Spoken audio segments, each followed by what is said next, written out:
2024 లేదా 25లో డిగ్రీ లేదా బీటెక్ చదివారా? సాఫ్ట్‌వేర్ జాబ్ కోసం ఎదురు చూస్తున్నారా? అయితే కోడ్ జ్ఞాన్ 100 డేస్ కోర్సులో చేరండి. జాబ్ సాధించండి. నమస్కారం, వెల్కమ్ టు సుమన్ టీవీ. నేను మీ యాంకర్ సరి. మార్చ్ మాస ఫలాలు ఏ విధంగా ఉంటుంది, ద్వాదశ రాశుల వారికి అండ్ వారు ఏ ఏ సందర్భాల్లో జాగ్రత్తలు తీసుకోవాలి, వీటి గురించి ఈ రోజు క్లియర్గా ఇన్ఫర్మేషన్ ఇవ్వడానికి మనతో పాటు ఉన్నారు వేదిక ఆస్ట్రాలజర్ ఉమా గారు. అడిగి తెలుసుకునే ప్రయత్నం చేద్దాం. నమస్కారం ఉమా గారు. నమస్తే అమ్మా. ముందుగా గ్రహ సంచారం ఏ విధంగా ఉంది ఈ మాసం మొత్తం? మార్చి నెలలో అనేక గ్రహాల యొక్క ట్రాన్సిట్ ఉంది. అదేవిధంగా కొన్ని గ్రహాలు వక్ర మార్గం నుంచి రుజు మార్గంలో కూడా వెళ్ళబోతున్నాయండి. మనం డీటెయిల్గా చూస్తే కనుక ముఖ్యంగా మార్చి 2వ తారీఖున శుక్రగ్రహ సంచారం అనేటువంటిది కుంభరాశి నుంచి మీనరాశిలోకి వెళ్ళబోతుందమ్మా శుక్రుడు. సో తర్వాత రెండవది మార్చి 11వ తారీఖున గురువు అనేటువంటి ఆయన వక్రగతిని చాలించి రుజు మార్గంలోకి వెళ్ళబోతున్నారు. ఇది ప్రత్యేకించి కొన్ని రాశుల వాళ్ళకి రాజయోగాన్ని ప్రసాదిస్తుందండి, చాలా అమోఘంగా అనమాట. తర్వాత మూడవది మార్చి 15వ తారీఖున రవి కుంభరాశిలోంచి మీనరాశిలోకి రవి సంక్రమణం, ఇది కూడా చాలా గొప్ప విషయం.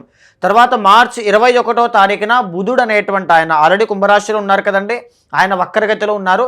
ఆయన వక్రగతిని త్యజించి రుజు మార్గంలోకి వెళ్ళబోతున్నారు. ఇకపోతే మళ్ళీ 26వ తారీఖున 2వ తారీఖున మీనంలోకి వచ్చినటువంటి శుక్రుడు మళ్ళీ వెంటనే మేషంలోకి వెళ్ళిపోతారు. సో ఈ మార్చి నెలలో ఈ గ్రహ సంచారములు అనేటువంటివి మారబోతున్నాయి. కొన్ని గ్రహాలు వక్రగతి నుంచి మారబోతున్నాయి.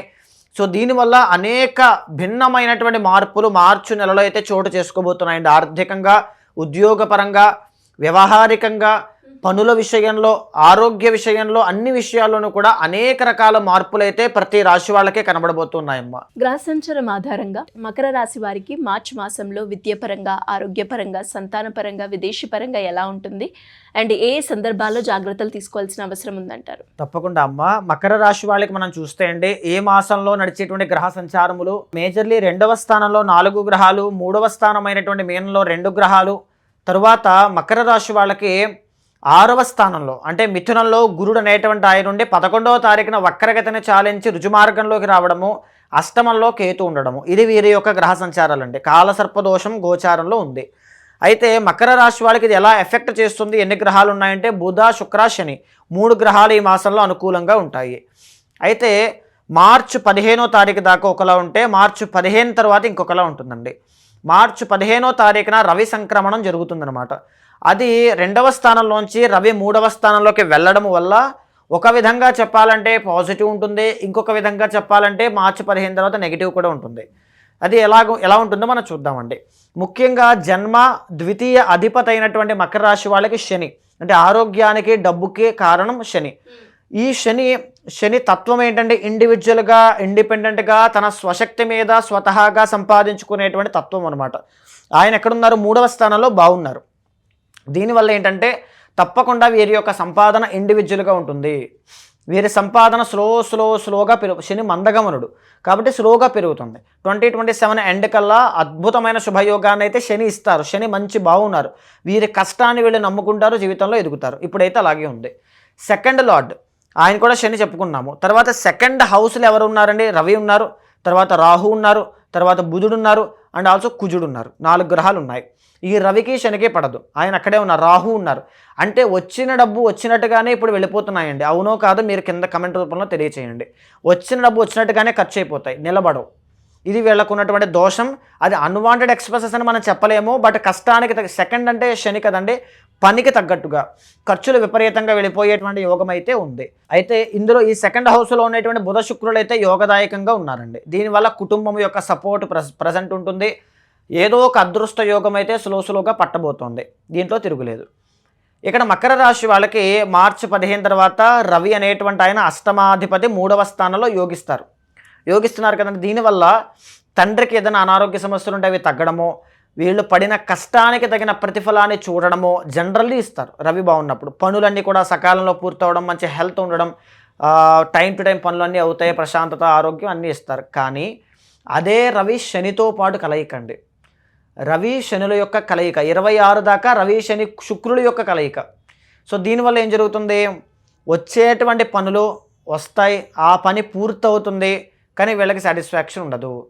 వీళ్ళకి ఇంకా తెలియని ఒక లోటు వెలితి కనబడుతూనే ఉంటుంది. దాని ఒక కష్టంలాగానే వీళ్ళు ఫీల్ అవుతారు, కష్టంలాగానే అది ఉంటుంది. బికాజ్ ఆఫ్ శని పోరాటం. ఇంత కష్టపడి ఈ పని పూర్తయిన తర్వాత ఇక్కడికి వచ్చిన తర్వాత రామేశ్వరంలో శనేశ్వరం తప్పలేదంటారు చూసారా, అలాంటి సామెత వీళ్ళకి ఈ మాసంలో కనబడుతుందండి ఖచ్చితంగా. రవి శనుల యొక్క కలయిక వల్ల మార్చి 15 దగ్గర నుంచి ఏప్రిల్ 15 దాకా పనులు పూర్తవుతాయి. అంటే వీళ్ళకి ఏదైనా కొత్త ఆఫీసులో జాయిన్ అవుతారని ఉద్యోగం అయితే వస్తుంది, అది అలాగే చెప్పుకోవాలి, ఉద్యోగం వస్తుంది. బట్ వీళ్ళకి బాగా శత్రుత్వం ఉన్నటువంటి బాస్ కింద పనిచేయాల్సి వస్తుంది, టార్చర్ విపరీతంగా ఉంటుంది, ఇలా అనమాట. ఇలా చెప్పుకోవచ్చు దాన్ని. ఒక పని అయింది, ఒక ఇబ్బంది ఉంది. అయితే దీంతో పాటుగానే గురువు అనేటువంటి ఆయన వక్రగతిని వదిలేయడం వల్ల మకర రాశి వాళ్ళకి కొన్ని ప్రాబ్లమ్స్ ఉంటాయండి. ఏంటి అండి? సిబిలింగ్స్తో కానీ కొలీగ్స్తో కానీ విపరీతంగా ఇబ్బందులు, గొడవలు, తగాదాలు, ఈ శత్రుత్వము ఇలాంటివన్నీ కూడా ఎక్కువగా కనబడతాయమ్మా. బికాస్ గురువు అనేటువంటి ఆయన థర్డ్ లార్డ్ కాబట్టి ఎప్పటి వరకు ఇది జూన్ 1వ తారీఖు దాకా వదలదు. కాబట్టి ఈ మాసం అంతా కూడా ఎంతవరకు వీలైతే అంతవరకు గొడవలకి, తగాదాలకి తావివ్వకుండా జాగ్రత్త పడగలిగితే చాలా బాగుంటుంది. తర్వాత అష్టమ స్థానంలో కేతు ఉన్నారండి. అష్టమ కేతువు, ద్వితీయంలో రాహు. దీనివల్ల ఎడ్యుకేషన్లో ఒడిదుడుకులు, ఇబ్బందులు, మానసిక ప్రశాంతత లేకపోవట, ప్రశాంతంగా నిద్రపోరు, ప్రశాంతంగా కూర్చోలేరు, ఆలోచనలు విపరీతంగా వేధిస్తూ ఉంటాయి, మానసిక చింతన పెరిగిపోతుంది, యాంగ్జైటీ, ఓవర్ థింకింగ్, డిప్రెషన్ పిల్లల కోసం, ఎందుకంటే సింహం కదండి సంతాన స్థానం, పిల్లల కోసం విపరీతంగా పెరిగిపోతాయి అన్నమాట. సో మేజర్లీ మకర రాశి వాళ్ళైతే ఈ మాసంలో ఒక బెనిఫిట్ చూడబోతున్నారు, అదేవిధంగా ఒక చిన్న నెగిటివ్, చిన్న ప్రాబ్లమ్స్ అనేటువంటివి అయితే చూడబోతూ ఉన్నారు. రాబోయే రోజుల్లో మంచి గ్రోత్ అయితే తప్పకుండా కలుగుతుంది. ఈ మాసం వరకు అయితే ఇలాగే కనబడుతోందండి. పెద్దగా అనూహ్యమైనటువంటి మార్పులు అయితే కాదు, ఖచ్చితంగా చేంజ్ ఉంటుంది, చిన్న చిన్న ప్రాబ్లమ్స్ అయితే ఉన్నాయి. అండ్ ఈ మాసంలో వీళ్ళకి బాగా కలిసి వచ్చే రంగు ఏంటో మా గారు? ఈ మాసంలో వీళ్ళకి బాగా కలిసి వచ్చేది గ్రీన్ కలర్ చాలా బాగుంటుందమ్మా. కలిసి వచ్చే నెంబర్ 5 చాలా బాగుంటుందండి. కలిసి వచ్చే వారం బుధవారం చాలా బాగుంటుంది. ఏ దేవత ఆరాధన చేస్తే బాగుంటుంది? ప్రతి గ్రహం అండి, నవగ్రహాల చుట్టూ ప్రదక్షిణ చేయడం, నవధాన్యాలు దానంగా ఇవ్వడం, ఇలాంటివి చేస్తే చాలా బాగుంటుందమ్మా. ఇంకెలాంటి పరిహారం చేసుకుంటే వాళ్ళకి బాగుంటుంది అంటారు? వెంకటేశ్వర స్వామి ఆరాధన ఎక్కువగా చేయడం, సూర్య నమస్కారాలు ఎక్కువగా ఆచరించడం కానీ, శివ ఆరాధన ఎక్కువగా చేయడం కానీ చేయండి. ఈ మాసంలో బాగుంటుంది. అండ్ ఇంకా ఎవరికైనా కూడా దీనికి సంబంధించి క్లియర్గా ఇన్ఫర్మేషన్ తెలుసుకోవాలి అనుకునే వాళ్ళు మిమ్మల్ని అప్రోచ్ అవ్వాలి అంటే ఏ విధంగా ఉంటుందంటారు? తప్పకుండా అండి. ఇప్పుడు మనం మాట్లాడుకునే ప్రతిదీ కూడా గోచార అంశములండి. ఈ గోచార అంశములతో పాటుగా పర్సనల్ చార్ట్లో జాతకాన్ని చూసుకోవాలి, జాగ్రత్తలు పడాలి, రెమెడీస్ ఆచరించాలి అనుకున్నా, ఆర్ ఎనీ పర్సనల్ గైడెన్స్ కావాలి, ఒక ఆస్ట్రాలజర్గా ఎవరైనా ఉండాలి అనుకున్నా తప్పకుండా ఒక ఫ్యామిలీ మెంబర్ లాగా, ఒక ఆస్ట్రాలజర్ లాగా, ఒక బ్రదర్ లాగా, ఒక గైడర్ లాగా తప్పకుండా ఉంటాను. మీ జాతకాన్ని చూసిన తర్వాత గోచారంతో సమన్వయం చేస్తూ ఏదైనా దోషాలుంటే శాంతి పరిహారములు ఆచరింపచేసి భగవత్ అనుగ్రహం కలిగేలా చేస్తాను. థ్యాంక్ యూ మా గారు, థ్యాంక్ యూ సో మచ్. నమస్తే అమ్మా.